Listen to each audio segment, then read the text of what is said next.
7h04 sur l'ensemble des réseaux synchronisés de Solo Média, le journal. Voici les principaux titres. Les députés sont convoqués en plénière le vendredi 22 mai 2026.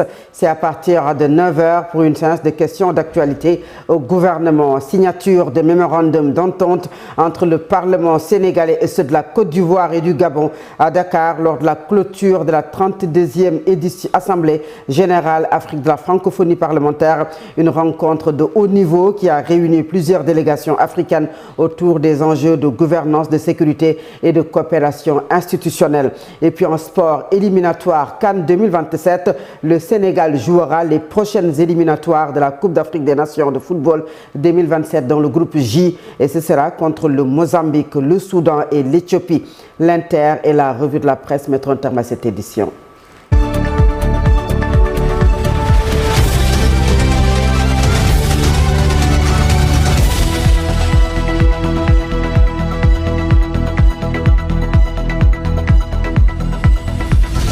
En plus bref, les députés sont convoqués en plénière le vendredi 22 mai 2026 à 9h pour une séance de questions d'actualité au gouvernement. C'est ce qu'a annoncé hier l'Assemblée nationale.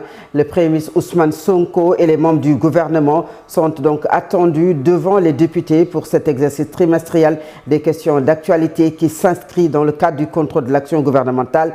La dernière séance du genre s'est tenue le 24 février 2026.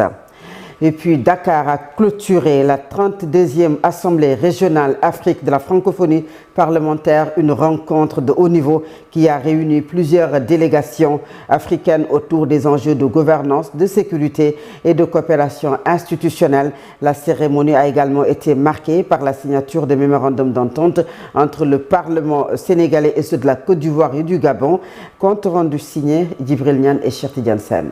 Le Sénégal a accueilli la clôture de la 32e Assemblée régionale Afrique de l'Assemblée parlementaire de la francophonie. Une rencontre marquée par une forte mobilisation de délégations venues de plusieurs pays africains francophones. Pendant ces journées de travail à Dakar, vous avez donné à cette rencontre toute sa portée.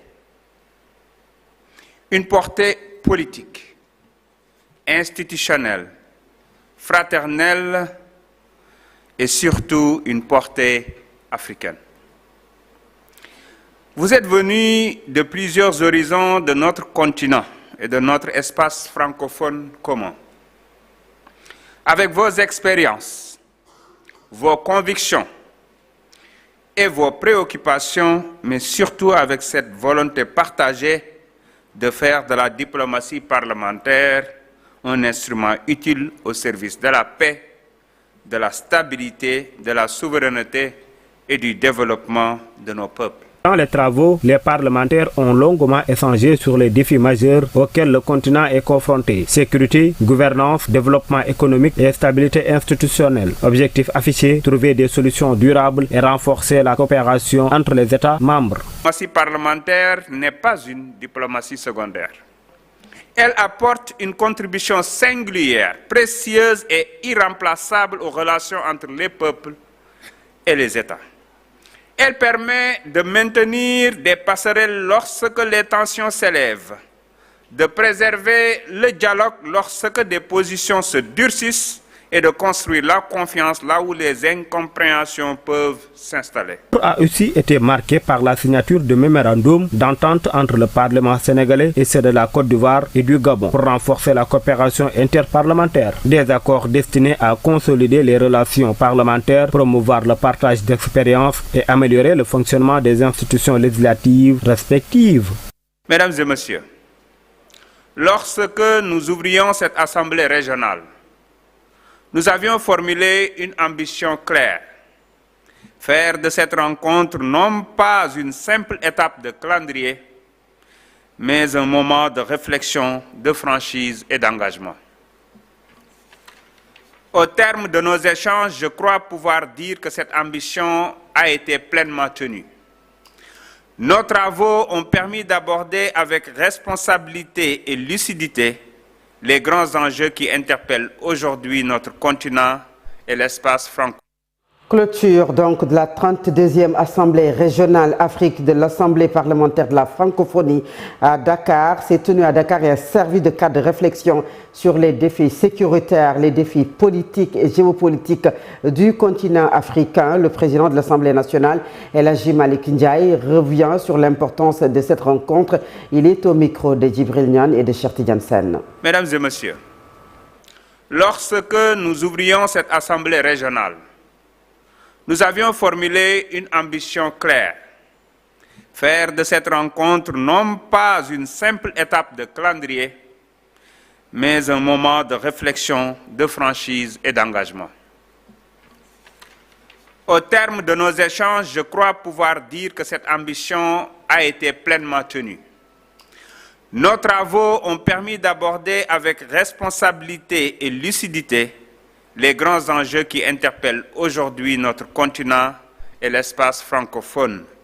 Crise internationale, souveraineté africaine, sécurité collective, recomposition géopolitique, stabilité institutionnelle, gouvernance démocratique, rôle des femmes et des jeunes, ainsi que renforcement de nos administrations parlementaires.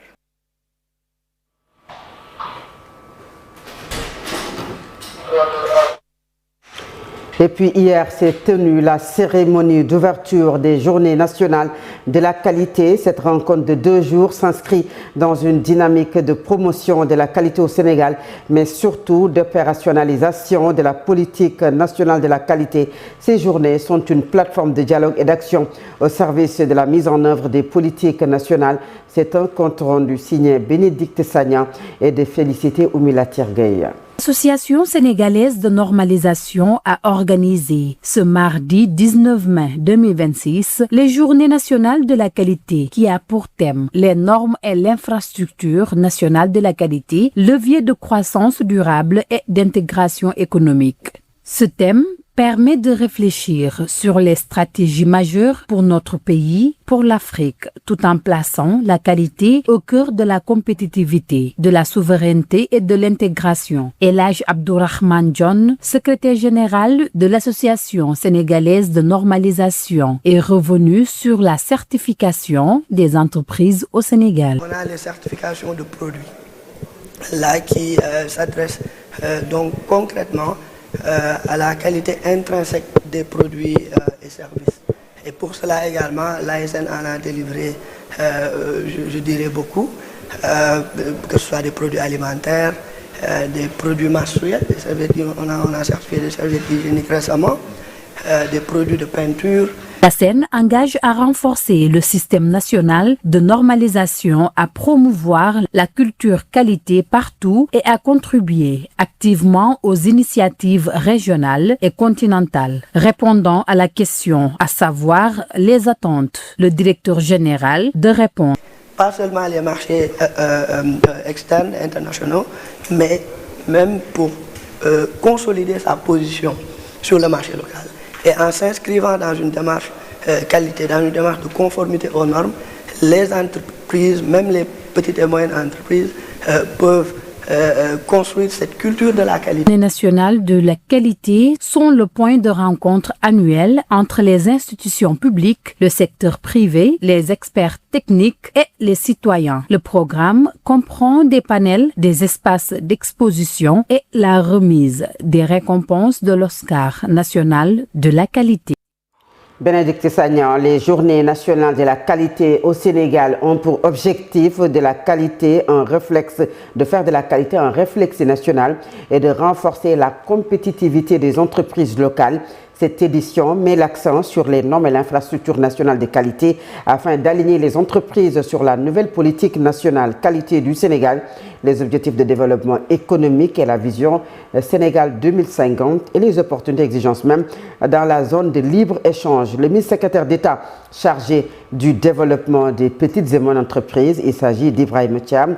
Je vous propose de l'écouter. Il est au micro de Bénédicte Sagna et de Félicité Oumila Tirgueï.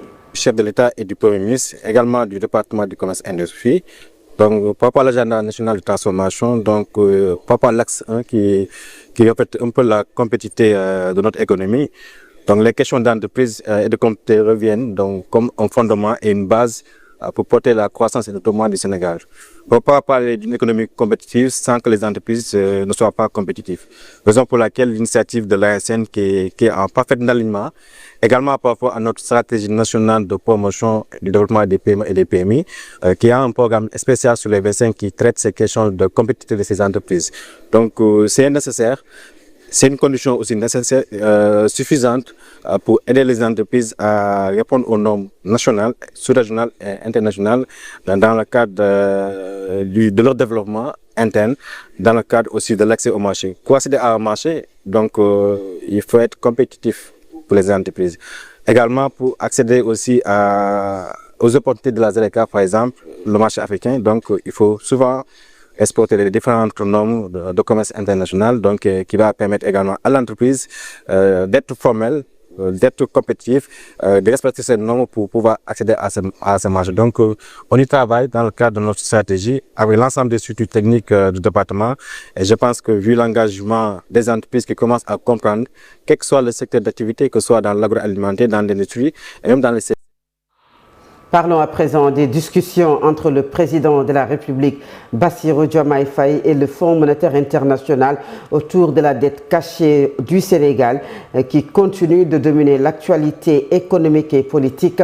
Entre inquiétude des marchés, attente des populations et exigence de transparence, le gouvernement est désormais attendu sur des réponses concrètes pour assurer aussi bien les partenaires internationaux que les Sénégalais. C'est un récit de Mame Sokhna Dramé. Non seulement il y a des incongruités.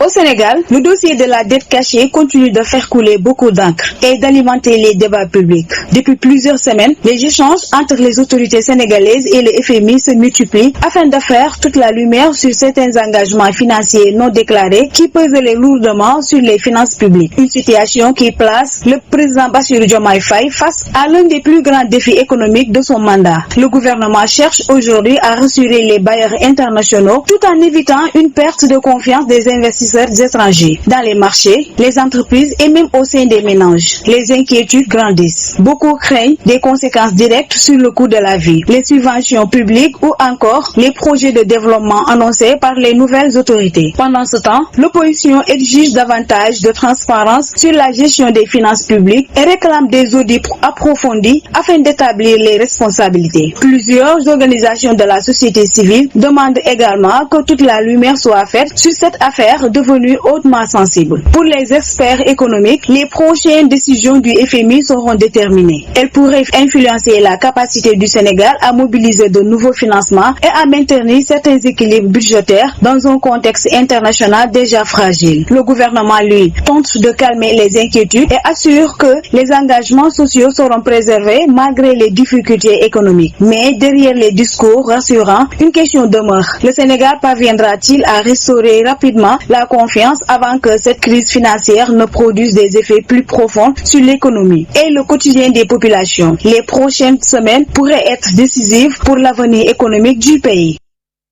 Dans le reste de l'actualité, reparlons de la modification de la loi ou du code électoral en ses articles L29 et L30. Après l'adoption de la loi à l'Assemblée nationale, des critiques s'avèrent intenses du côté de l'opposition. Face à la presse hier après-midi, le député Tafsir Thioye et ses camarades de parti crient au scandale et demandent l'abrogation immédiate de cette loi dont les textes ont été falsifiés. Je vous propose de suivre Tafsir Thioye. Il est au micro d'Ibrahima Khalil Djemé. Non seulement il y a des incongruités qui posent un problème d'applicabilité de la loi, mais deuxièmement, l'auteur du texte s'est trompé. Il a travaillé sur un mauvais texte. Il a travaillé sur le texte de 2021, alors qu'en 2023, il y a eu un texte. C'est le code électoral de 2023 qui est l'aboutissement du dialogue auquel le PDS avait participé, Khalifa Sall avait participé, et F24 à l'époque avait refusé de participer, y compris le PASTEF. Donc peut-être ils ignorent, mais c'est pas un alibi. C'est pas une bonne raison.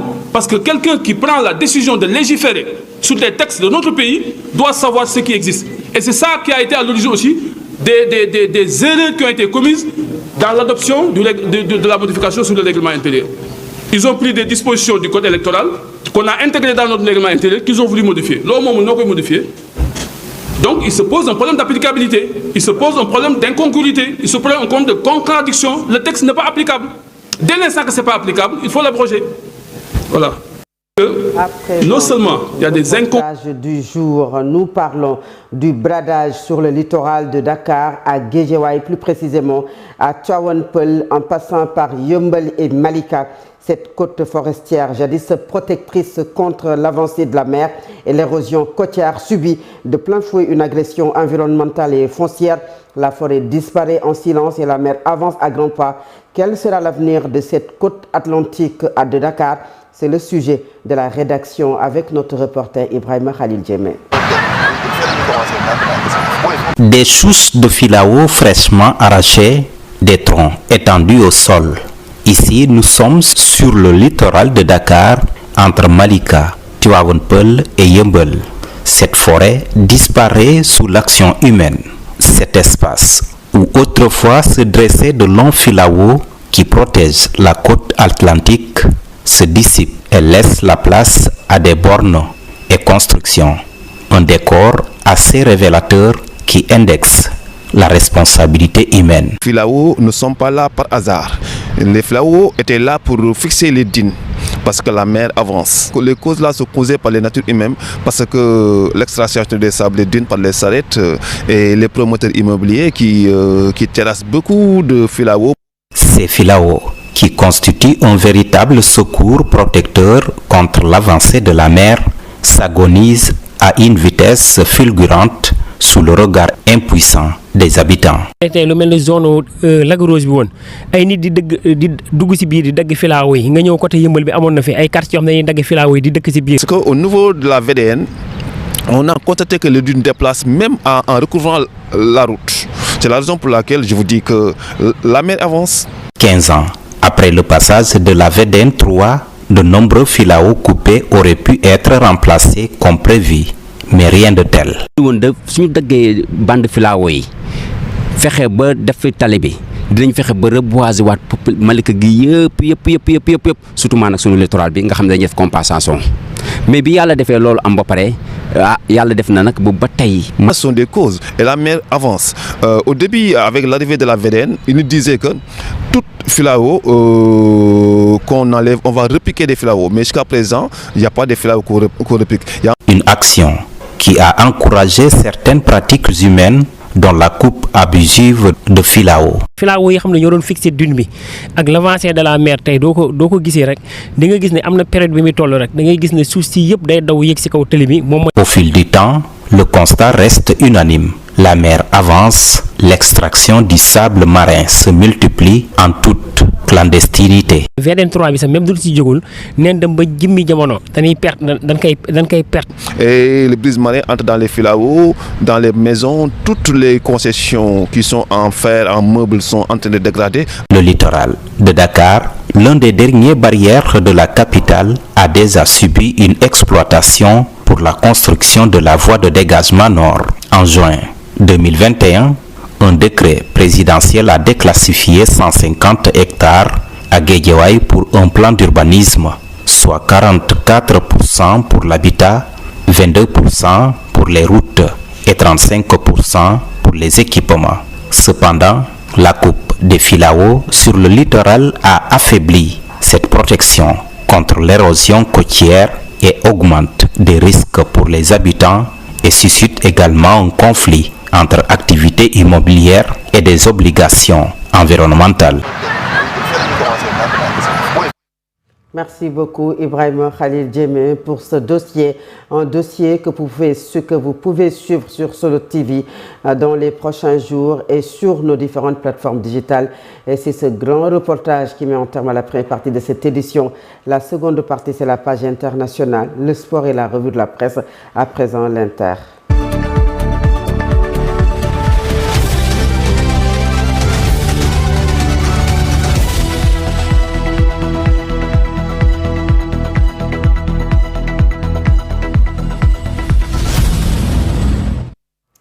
L'actualité internationale que nous démarrons en République démocratique du Congo, où l'opposition essaie de s'organiser contre le projet de changement de la Constitution le 6 mai 2026.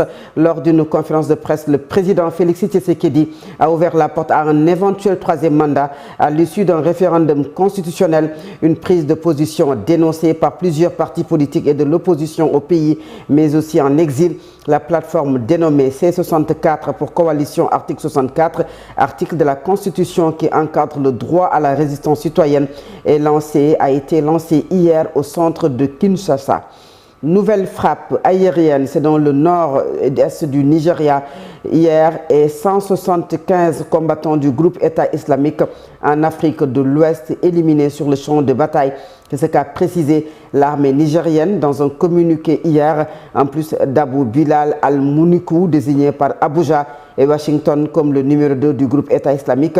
Plusieurs autres cadres, notamment en charge de la propagande ou de la supervision d'attaques, ont été tués au cours du week-end dernier, rapportent les militaires nigérians. Selon Dagvan Anderson, le commandant de l'Africom, les Nigériens ont joué un rôle déterminant au cours des derniers mois. Ils ont identifié la cible, nous ont aidés à recueillir des renseignements et nous ont apporté leur soutien pour mener à bien cette mission, a-t-il déclaré dans une adresse au Congrès américain mardi. Et nous terminons par cette guerre au Moyen-Orient où les 430 membres de la flottille pour Gaza, interceptés lundi au large de Chypre par la marine israélienne, sont en route vers Israël. C'est ce qu'a annoncé dans la nuit de mardi à mercredi le ministre israélien des Affaires étrangères. Lundi matin, la flottille globale Soumoud, composée d'une cinquantaine de bateaux, avait annoncé que les forces israéliennes étaient en train de monter à bord des navires.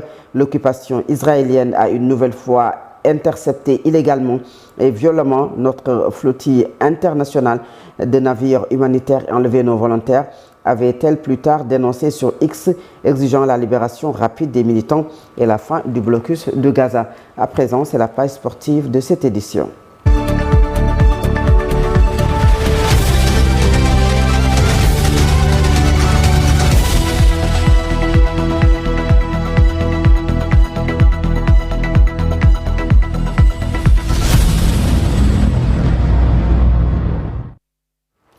C'est l'affaire d'Alamine Senghor. Rebonjour. Merci. Rebonjour à vous, Fatou Abdoulaye. Bonjour à toutes et à tous. Alors, nous démarrons par du foot local en Ligue 2 sénégalaise. Pas de vainqueur entre Esamaï et Diamono de Fatick au match de clôture de la 28e journée hier. Oui, vous l'avez dit, Fatou Abdoulaye, les deux équipes se sont quittées sous le score vierge 0 but partout au stade Massène Sène de Fatick. Au classement, sachez que l'équipe de Esamaï est en tout cas au peloton, à la tête du peloton. Donc à l'issue de cette 28e journée, Esamaï FC, grâce à ce point, s'empare seul de la tête du championnat de Ligue 2, tandis que Douane rejoint Djambar à la place de Dauphin avec 43 points au tableau d'affichage. Derrière, la pression monte avec le Dakar Université Club, le Guelwaar de Fatick et parallèlement donc l'AS Saloum qui reste en embuscade dans la course à la montée en Ligue 1. Et en bas du tableau, Asak Ndiambour qui plonge dans la zone rouge. Et bien aussitôt, fini donc la 28e journée, la Ligue 2 sénégalaise de foot a programmé l'avant-dernière journée dès demain jeudi, Fatou Abdoulaye. Djambar défiera l'équipe de Ndiambour Oslo FA. Bien entendu, donc, défiera l'équipe de Thiès FC, déjà relégué donc en National 1, Kaffrine Bambey. Duc Dakar Université Club jouera contre UCST Port, là où Guelwaar fera face à l'équipe de NGB Niaritari. Là, vous voyez donc le classement. Voici donc le programme complet de la 29e journée. Je rappelle que donc à la suite de ces matchs, la suite de cette 29e journée se jouera vendredi. Et toujours en Ligue 1 sénégalaise cette fois-ci, avec l'avant-dernière journée du championnat qui se joue ce vendredi à partir donc de 17h. Le leader Teungueth FC se déplace exactement donc au niveau, en tout cas au stade de Yoff pour défier Dakar Sacré-Cœur. Son dauphin, Agel de Rufisque, qui n'a pas encore dit son dernier mot, reçoit au stade Ngalandou Diouf l'équipe de Linguère. En attendant donc les autres matchs, toujours, je rappelle, qui se joueront, Fatou Abdoulaye, à la même heure, à 17h ce vendredi. Et parlons des éliminatoires de la Coupe d'Afrique des Nations 2027. Le Sénégal est désormais fixé sur ses adversaires. En effet, le tirage au sort s'est effectué hier mardi au niveau donc du Caire en Égypte. Le Sénégal est logé dans le groupe J. Les Lions de Pape Thiaw partagent ce groupe avec le Soudan, le Mozambique, deux adversaires bien connus et puis l'Éthiopie. Khalifa Fall nous a présenté ce groupe.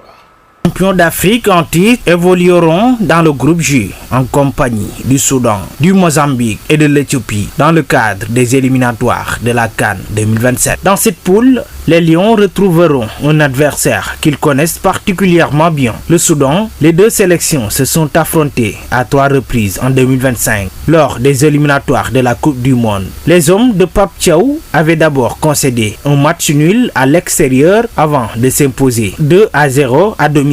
Les deux nations s'étaient ensuite retrouvées en 8e de finale de la CAN 2025 au Maroc, avec à la clé une large victoire sénégalaise 3-1.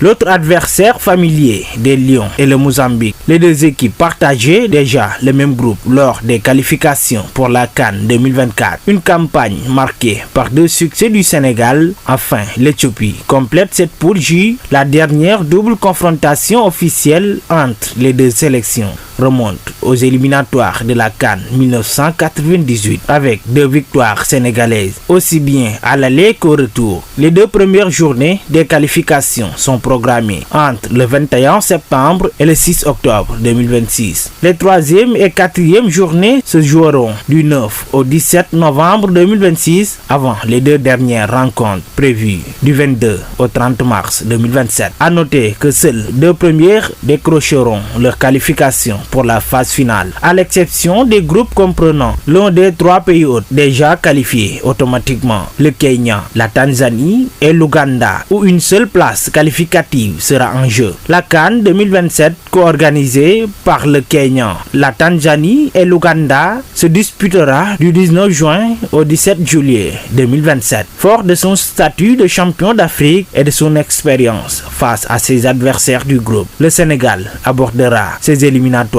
avec ambition et l'objectif clair de défendre sa couronne continentale.